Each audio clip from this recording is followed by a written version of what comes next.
Ian Garry versus Islam Makhachev fight this weekend, and I think one of the first things we should look at is this fight in the Clint. Yeah, never mind. Let's just go to the Bilal Muhammad fight. I don't think Bilal Muhammad was close in winning this fight. I know a lot of people say this fight was closer than it seems. A lot of people hate Ian Garry. That's out the bag. A lot of people hate Ian Garry, but I'm not one of them.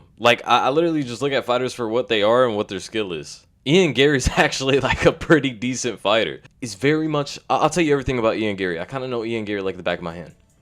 Ian Garry, the three best attributes about Ian Garry is the fact that one, his best attribute is that he's unpredictable. If you look at the striking pattern of Ian Garry, what he is literally throwing out there, he doesn't have a consistent pattern of what he throws. He's very unpredictable. There's a sequence in this third round, which we'll get to, where he's throwing a teep kick or a spinning back fist into a teep kick into a jab. It's mad unpredictable.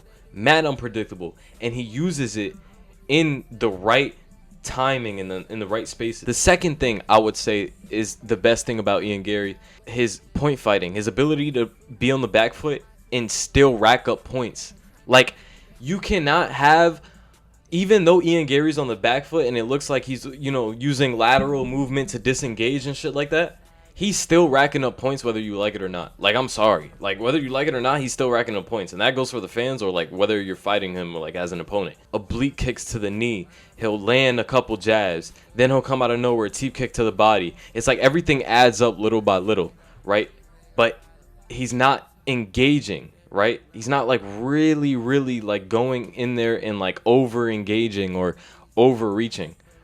Which is a good thing, which is a great thing, which I kind of mentioned in the second point. The third thing about Ian Garry that is good is that he's a great back foot fighter. He's a fighter that could fight on the back foot but still be active, and you love to see that. Those are the three best things about Ian Garry. I can't say those three things are going to help him win against Islam Makhachev, which is why I'm looking at this fight with Bilal Muhammad, and I'm well, Bilal Muhammad didn't even try. Well, I can't even say didn't even try. He obviously tried to wrestle. And it just wasn't working. But Bilal Muhammad's entries are fucking retarded. I gotta say, his entries for takedowns are just kind of predictable and just kind of stupid. And even when Bilal was pressing against the cage and had Ian Garry's back against the cage, he's not doing anything here. He's not doing anything, man. Even stuff like this where he rolls and reverses Bilal into a corner and has him hit in his own world. But instead of staying here, we're going to disengage to win the round, right?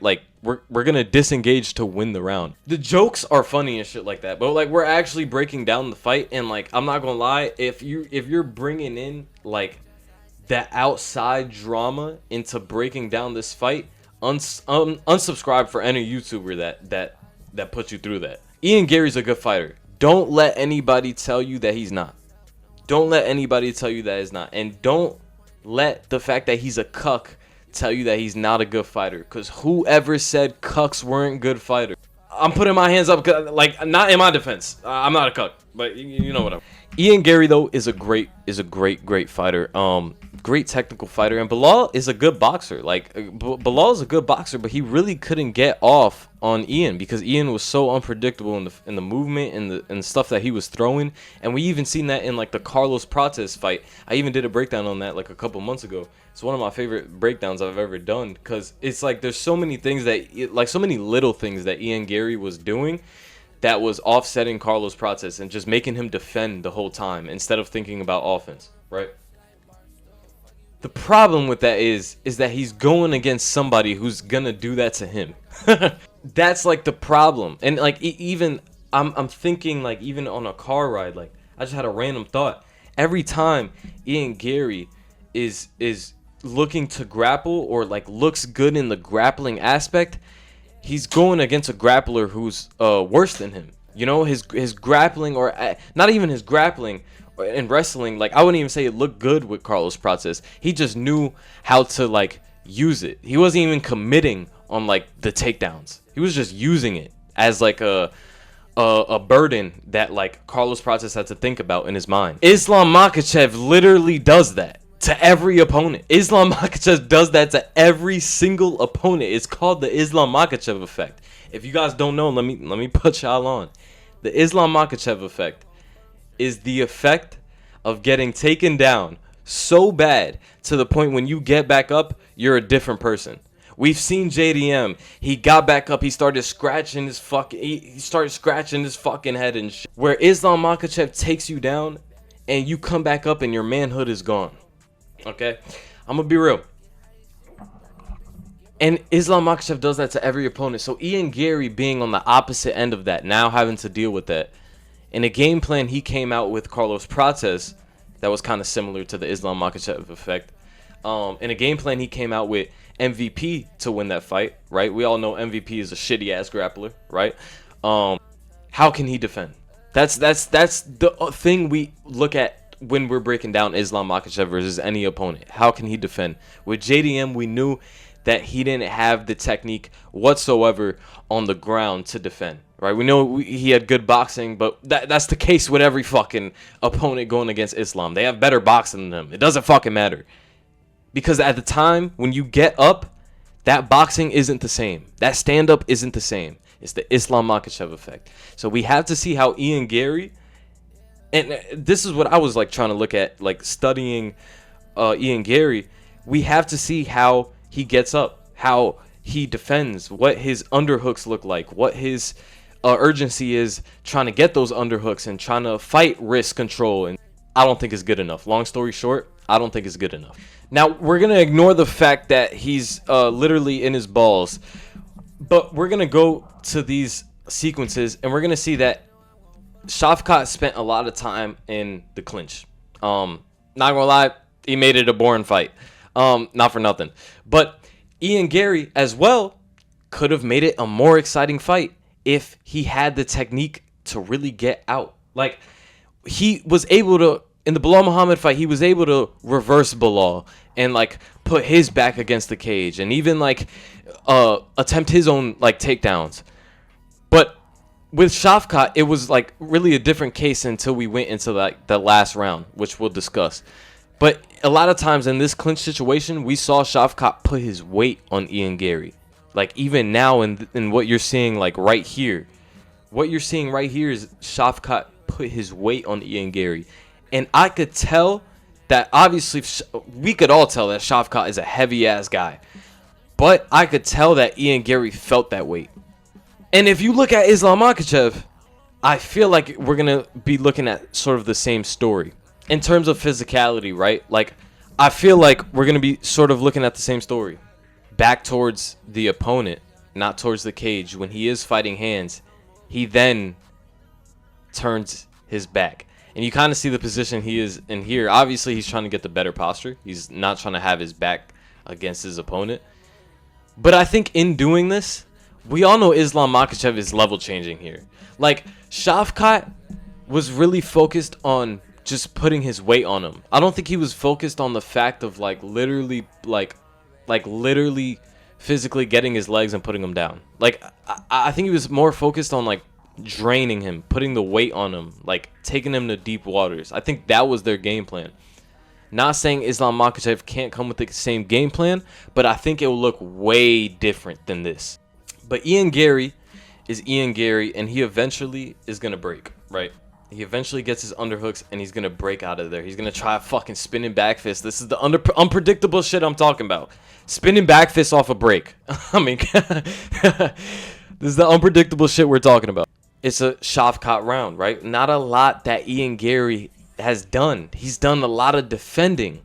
And that's what I mean, where, like, a lot of times Ian Garry is the one making his opponents defend.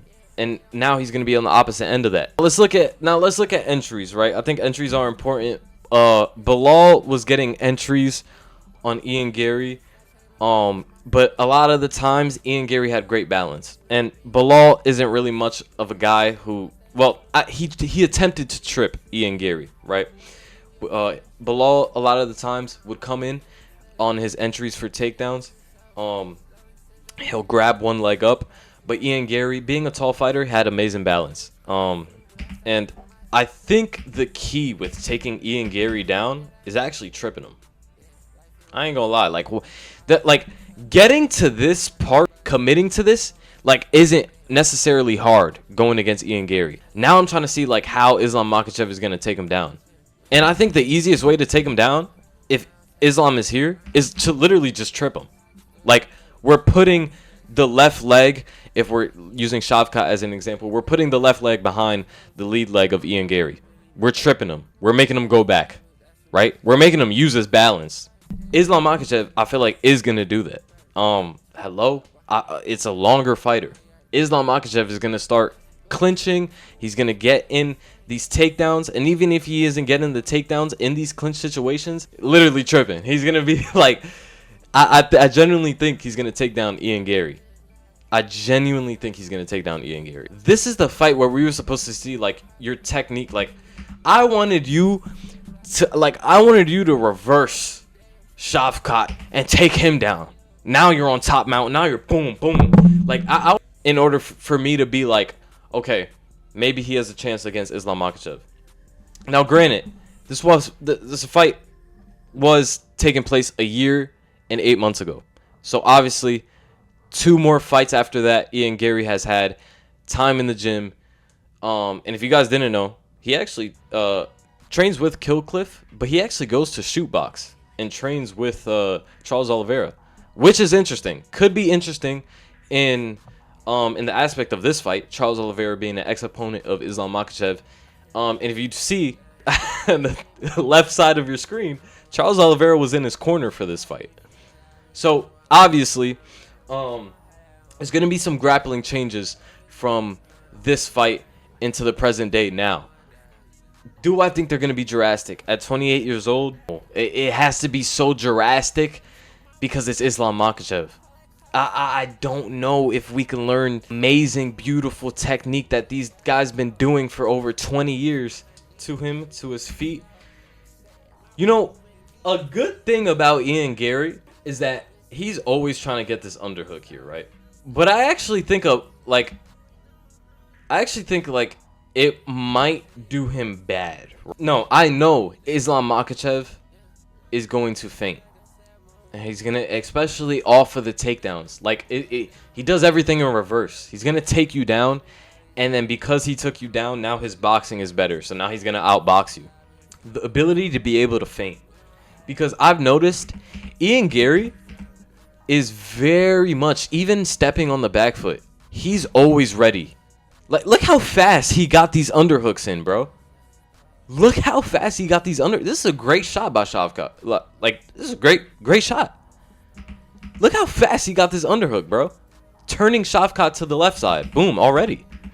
Now Shavkat has that same one leg up. The same thing that Bilal Muhammad was doing in this fight. And the same thing Ian Garry was doing in the fight with Bilal Muhammad. You know, having great balance. The only difference is Shavkat actually took like a little, like, I don't even want to call it a collar tie. I actually don't know what you would call this, but he took like his bicep and dragged it down with Ian Garry and was able to take him off balance. There's ways to take him off balance. It was using weight in that regard. In this sequence, it was using weight. And again, I think Islam is going to use his weight. Guy's a bigger guy. It looks fucking solid at 170. Him being stronger, Islam being stronger and having better technique. I don't think it's going to be a good night. I don't think it's going to be a good night. I'm going to be real. He might go good night. I'm going to be real. He might tap or go to sleep. Do you guys think he's a tapper? He's a cuck, but do you think he's a tapper? I feel like Ian Garry might go out in that bitch. He just might go out. And once Islam's here, it's wraps. I mean, it's wraps. I think once Islam's here, it's gonna be a big problem. Ian Garry was able to get up from this position, right? But Shavkat really wasn't doing a lot to like go forward in position and progress towards like a better position, maybe go into like a crucifix or something like there wasn't any like progression towards that. And not for nothing, Ian Garry actually did a good job, pushing hips off. But here's the problem. Ian Garry has a tendency of giving his back. Because he has to reposition himself, because he has to like push off hips and like get to the cage fast. There's certain shit that Ian Garry does where he's doing the right technique, but in a way he's still giving up position. That's the best way I can explain it. Like, he's doing the right things, but in a way there's still like split moments of him giving up positions. And like, if you could capitalize on those split moments, then you have a better position on them. Even if Ian Garry is doing the right things to get out, like even if Ian Garry is getting out of a full mount you have on him, right? I feel like in that process of Ian Garry getting out, he's not gonna scramble in a safe way. There's gonna be instances where you could probably take his back, or where you could probably take a leg or a limb and like, possibly get like a submission off of that. I think what we're gonna see is a lot of this, man. I think we're gonna see a lot of this. I really don't think Ian Garry's gonna be able to get up from Islam Makhachev. I really don't. And even if he does get up, is his striking gonna be the same after getting taken down and controlled by Islam Makhachev? Is your striking gonna be as confident? I really don't think so. But one thing I do notice, and this is the Charles Oliveira out of Ian Garry, motherfucker was throwing subs in the 4th and 5th round, bro. He was low-key throwing up subs and shit. And like, bro, you could see Ian Garry's face. He's just like, bro, please let me get this sub, bro. There's no way in my mind I can pick Ian Garry in a 5-round bout. Not even in a 3-round. But it's going to be interesting. And I actually think I'm going to go out and say this before the fight. I'm going to say, even though Ian Garry might get submitted, he might look better in the sense of trying to fight back. Right? And I feel like what we've seen with JDM, like, I feel like JDM was just distraught. Like, I feel like JDM was surviving. Like, I don't think he was fighting back. I think after the 1st and 2nd round, I think he was, like, surviving. With Ian Garry, I think even if things go wrong, I feel like with his mind, he's going to be like, nah, I got to fight back. Like, I got to fight back. I can't just survive. Like, I got to win the fight. I got to fight back. That might get him submitted or knocked out in the process. Or it might play well with Ian Garry. All I'm going to say is Ian Garry is going to look better than JDM in the aspect of, like, I'm going to be honest. We're going to look at Ian Garry as, like, it's going to be like a respectful loss. People might switch up and be like, you know what, man? Ian Garry, man, he actually has some grit. He actually has some grit to him. And I'm here like, yo, he's been a good fighter the whole time. Like, I don't understand. UFC. Before I go on a rant, let me make my prediction real quick. Submission by Makhachev. I'm gonna say. I think honestly, I'm gonna give it. Yeah. I'm gonna give it round 3. Round 3 submission, Islam Makhachev, and I'm gonna actually say it might be like a heel hook. I'm gonna go out and say it might be a heel hook.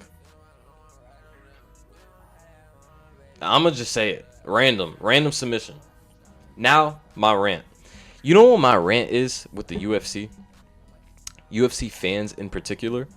If Ian Garry, this fight, were to lose, but like look good in the process of losing, like, people are gonna dick ride him. And I mean, like, rightfully so. We should give respect to opponents that lose in a fashionable manner, like in a manner of like, well, he didn't give up.